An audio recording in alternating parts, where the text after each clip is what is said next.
Maqaa Abbaa, kan Ilmaa, kan Hafuura Qulqulluu, Waaqa tokkoon ni amanna. Amiin. Kabajamootaa fi jaalatamootaa maatiiwwan Waaqayyoo, Waaqayyoon kan jaalattan, Waaqayyoo isiniin kan jaalatu, hundumti keessan akkam jirtu, akkam yoo dhageessanii akkamiin turtanii, guyyaa har'aatiin kan nu ga'e Waaqni keenya galannii fi ulfinni isaatiif haa ta'u. Akka fedhaa fi jaalala Waaqayyootti guyyaa har'aa kana kan walitti ilaallu yeroo ammaa kana waqtii kana argaa kan jirruu fi dhaga'aa kan jirru, dhaga'uudhaaf baay'ee kan namatti ulfaatuu fi aadaa fi duudhaa keenya kan faallessu wantoonni argaa jiru waa danuudha. Innis foon harree hin nyaatama moo hin nyaatamu? Yoo nyaanne rakkoo maalii qaba? Seera moo seera miti kan jedhu waliitiin ilaalla. Amma sooshaal miidiyaa irratti gaafa laallu aadaa fi duudhaa biyya keenya ala kan ta'e, biyya keenya keessatti bakki qalmaa harree qophaa'ee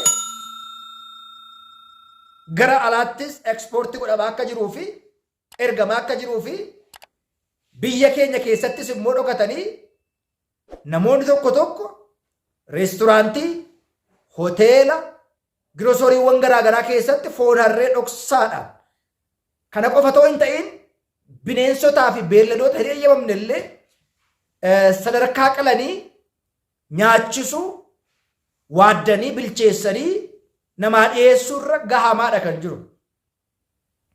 Wanti kun seera moo seera miti? Foon harree hin nyaatama moo hin nyaatamu?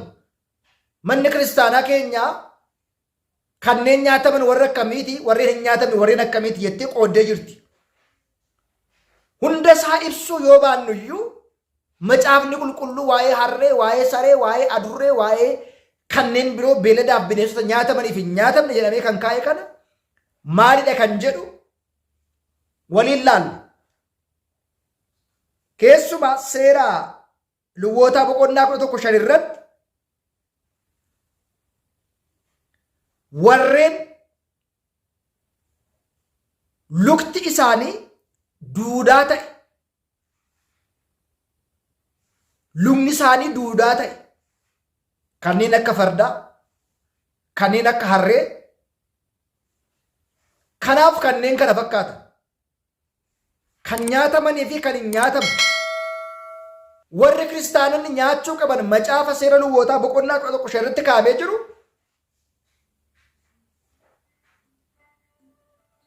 Inni jalqabaa kotteen isaanii kotte duudaa kan ta'an,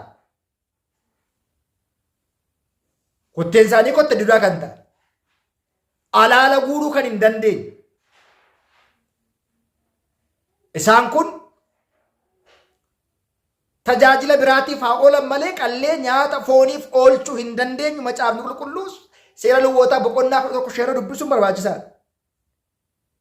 Ammas seera keessanii boqonnaa 14 irratti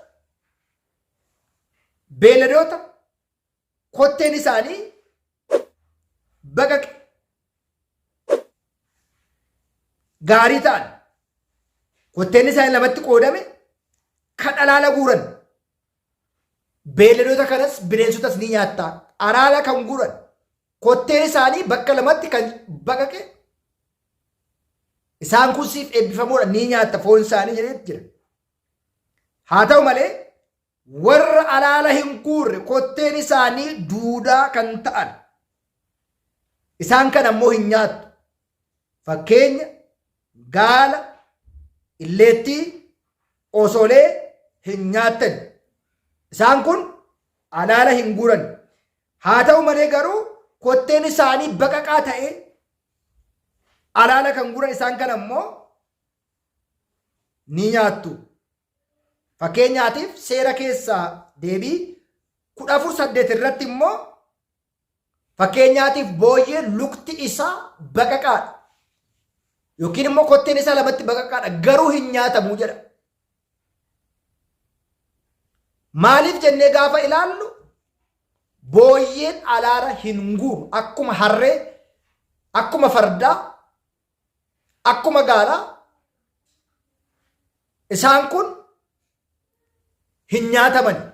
Seerumaan kan kaa'ame caqasoota amman isinii kenne kana gaafa laaltanii bal'inaatiin kaa'amee jira. Akkuma aadaattis, akkuma safuuttis, akkuma duudhaa keenyaattis bineensota alaa kan nyaataman, beelladoota manaa kan nyaataman, bineensota alaa kan nyaataman, bineensota manaa, beelladoota manaa kan hin nyaatamne jedhame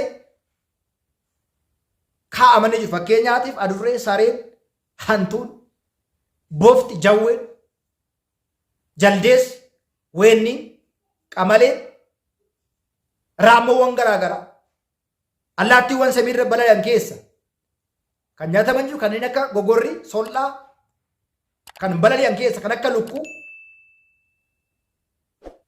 kan galaana kee jiran keessa qurxummiin nyaatamti, kanneen kaan hin nyaataman kan akka booyyee, jaldeessi, weenni isaan kun hin nyaataman. Bineensa manaa keessaa immoo sa'a, sangaa, horii, re'ee, hoolaa isaan kun hin nyaatamu. Harreen, fardi, hantuun, raammoowwan garaagaraa, bofti, jawween, illeetti, osoleen kanneen kana fakkaatan qamaleen isaan kun immoo hin nyaataman. Walumaa gala ibsa waliigalaa keessa galuu yoo baannu iyyuu kotteen isaanii baqaqaa kan ta'e, alaala kan guuran hundi isaanii iyyuu kotteen baqaqaa ta'e alaala kan guuran hunda nyaata. Kotteen isaanii baqaqaa ta'e immoo alaala kan hin guurre fakkeenya booyyee kaa'eera waan ta'eef booyyeen hin nyaata. Nyaatamu jechuudha.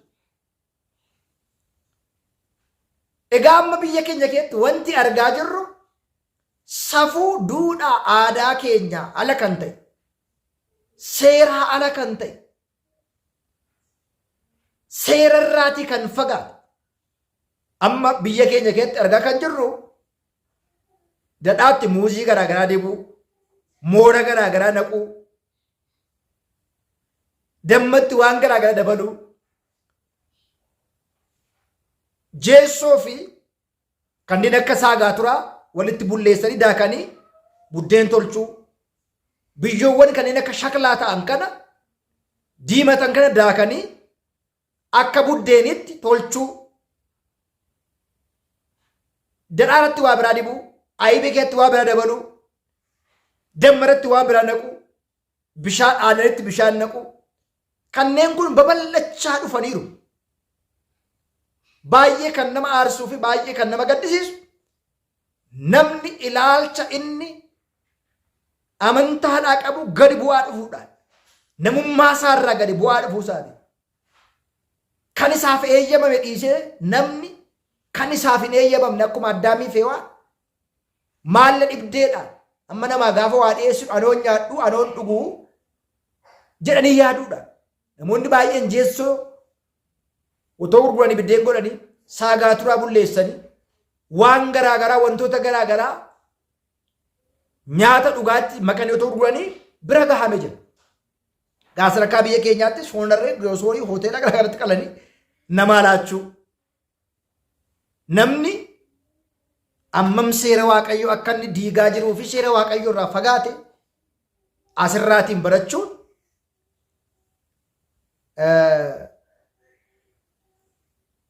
beekuun kan nama barbaachisudha.